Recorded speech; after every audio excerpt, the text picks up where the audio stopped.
If you're new here, welcome. My name is Tati and I'm making my artistic debut. I make videos here sometimes about life with an overall emphasis on health. Today I wanted to make a video talking about the types of foods that I used to eat when my eating patterns were at their most chaotic. Life is really weird, and sometimes the only way to get through that weirdness is by learning how to laugh at yourself.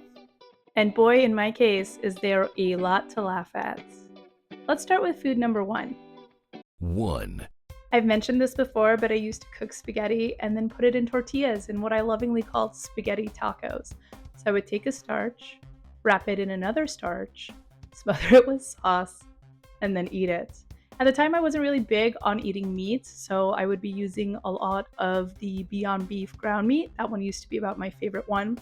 Let's do a retrospective calorie count. So we have 220 calories from the tortillas, because I would have definitely eaten at least 2 spaghetti tacos. And then we have 220 calories from 1 cup of spaghetti and about 230 calories from the 4 ounces of Beyond Beef that I would have used. The sauce, I'm going to say, was negligible, as well as the oil. It doesn't matter. This is just a rough calorie count. So we're looking at 660 calories and about maybe 20 to 30 grams of protein, if I'm being generous, in spaghetti tacos, and about 2 spaghetti tacos. If I were to remake that food now, I would definitely opt for a higher protein pasta, like the one bean spaghetti that you can purchase on Amazon. And I would use just regular ground beef, which has lower calorie content and a higher protein content. I don't eat spaghetti tacos anymore because I realized that starches and a lot of wheat makes me feel like I'm done with this abomination altogether. 2, Okay, so the second food is just one example emblematic of a much larger problem, which is my food fixations. I would bulk order Laffy Taffy on Amazon. Each time I would tell myself, hey, I don't even really like Laffy Taffy that much, so I'm probably just gonna have a couple pieces here and there, no big deal, and I'll just meter it out like that. Except the issue was that every single time I would eat all of the Laffy Taffy basically immediately.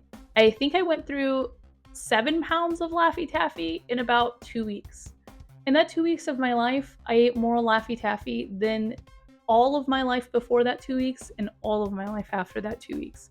In that 2 weeks of my life, I ate more Laffy Taffy than most people will ever eat in their lifetime. In that 2 weeks of my life, I'm pretty sure my blood content was about 40% artificial flavoring. I have no idea how I didn't end up in the ER with an intestinal blockage from all of that Laffy Taffy, but there you have it. Things like this actually happen to me all of the time. Very recently, as an adult woman, I went through a phase of eating so much pepper jack cheese that I actually vomited. I asked my husband to help me come up with a joke, and he said, Pepper Jack, more like Pepper Yak. somehow I still haven't left him. I will say though that pepper yak joke is pretty on par with the Laffy Taffy wrapper jokes, so it kind of fits. All right, I'm gonna have to consult my notes for the next part. There are 110 calories in 4 pieces of Laffy Taffy, which is about 28 grams. There are 3,175 grams in the 7 pounds of Laffy Taffy that I ate in those 2 weeks. So if we cross multiply, that results in 12,473 calories. That's just Laffy Taffy calories consumed in about a 2 week span. As I mentioned, I still go through these food fixations, but I will say they're just not as powerful these days. And no, I absolutely have not eaten Laffy Taffy since then, not even the banana ones, which are just the goat. 3, Okay, we're breezing through this. Food number 3. I used to order a lot of fried chicken, except the thing is, I did not like, and I still do not really like chicken. I think it tastes too chickeny. I will say I'm a lot better at cooking chicken now, so I consume it more regularly in different ways because the macros of chicken just cannot be beaten. But at the time, I would regularly order fried chicken and then just eat the chicken skins in something that I have since come to call the fried chicken incident. I ordered a family-sized bucket of fried chicken and then I ate just the chicken skins. I was also on campus. I was in graduate school when this happened. And my body worked through those chicken skins at a speed which I can only call catastrophic. I'm pretty sure I pooped straight oil for about like a week or two after that incident. It was horrible. But I definitely just did the same thing again a couple weeks later. I didn't even know where to start calorie counting for this. I looked up how many calories in about 4 ounces of fried chicken skin, and the numbers were all over the place. They were about 200 to 700 calories. So I'm not exactly sure how many calories I ate, but it really doesn't matter. The biochemical consequences of what happened after the Great Fried Chicken incident were more than enough to ensure that I never repeated it to that extent ever again. I don't really eat fried chicken now. I'm more likely to just eat chicken breast. I cook chicken, maybe I'll post a video at some point, but I cook chicken breast with tomato slices on top, and it makes it really juicy, and I add a lot of paprika, and it's super delicious. So no more fried chicken skin for me. 4, Okay, number 4. Typically for Christmas, I ask for an item that isn't super expensive, but it's just something that I wouldn't spend money on for myself typically. Like one year I asked for Cheetos hot fries, which I absolutely love. I can't eat them anymore, or else I think my esophagus would just completely collapse in on itself and become completely eroded. But my partner, the year that I asked for the Cheetos hot fries, bought me about 100 bags of them, and I was able to kind of eat them throughout the entire year.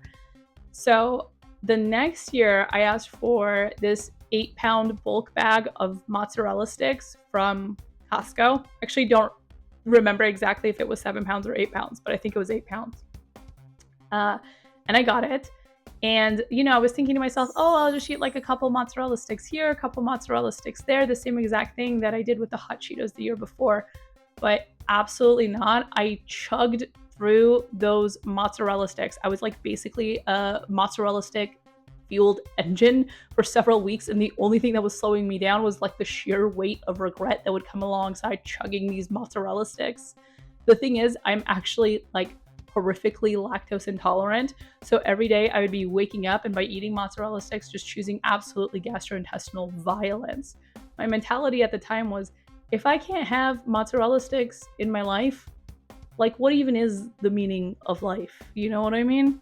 It was kind of this type of thinking of like, this is absolutely a choice that I'm going to regret later, but that's later me's problem. And right now me just thinks that this is super, super delicious. Since the great mozzarella stick incident, I haven't really purchased mozzarella sticks again because I've proven to myself that I have like absolutely zero chill when it comes to fried cheese. This one was surprisingly easy to Google. I just Googled how many calories in 8 pounds of mozzarella sticks, and the number was 11,950 calories of mozzarella sticks that I consumed in probably about a month, again, in addition to all the other food that I was regularly eating. 5, Okay, number 5. I went through, even when I was obese, phases of being more careful about what I kept in the house, again, due to incidents like the mozzarella cheese incident, the fried mozzarella stick incident. But a thing that I have always kept in the house is like quote unquote healthy foods. For example, honey, nuts, that type of thing. So for a period of time, I was eating what I was calling honey walnut shots, which is where I would like take a handful of walnuts, shove them in my mouth, and then just pour honey directly from the container into my mouth afterward. So if I wanted to do like a really rough calorie count, a handful of walnuts is about 20 grams of walnuts. That's 130 calories. 1 tablespoon of honey is 120 calories. I would say I was probably more realistically eating about 1.5 to 2 tablespoons because I have kind of a small jaw, but I was definitely overdoing it with the honey. So let's say 1.5 tablespoons. So that's 180 from the honey and then 130 from the walnuts. So we have 310 calories in my little honey walnut shots. Those honey walnut shots were like my healthy snack was plotting against me. It was like, oh, you think you got just like a healthy, delicious snack, right? No, we're busting your calorie count and your jaw one honey walnut shot at a time.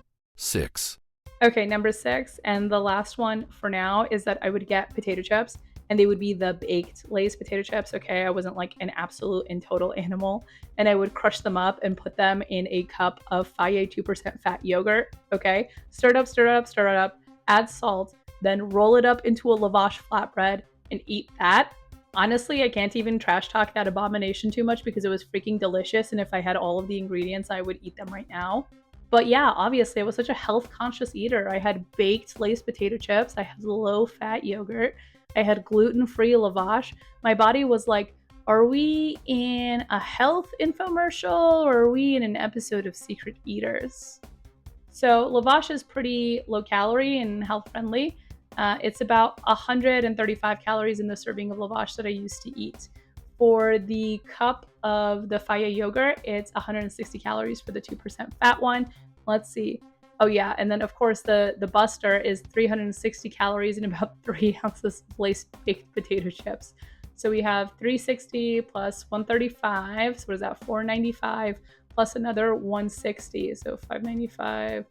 Is it like 655 calories? 655 calories in my little potato chip yogurt snack. I really don't eat bread anymore because, again, I found out that just gluten makes me feel terrible when I started cutting it out of my diet. If I had those ingredients again, I would be making those little lavash sandwiches in no time. As I'm sure you can tell, I've had kind of a weird relationship with my food throughout my lifetime, but that's okay. Sometimes things mend and I do better for a while, and then things break down and I do worse for a while, but I'm just along for the ride. I do not stand by the taste of any of the aforementioned foods, and your gastrointestinal distress mileage may vary. If you enjoyed this video, please subscribe. If you've gone through any weird food fixations, please leave them down below, although make sure they're not too enticing because I don't need a new fixation coming into my life. Thanks for watching.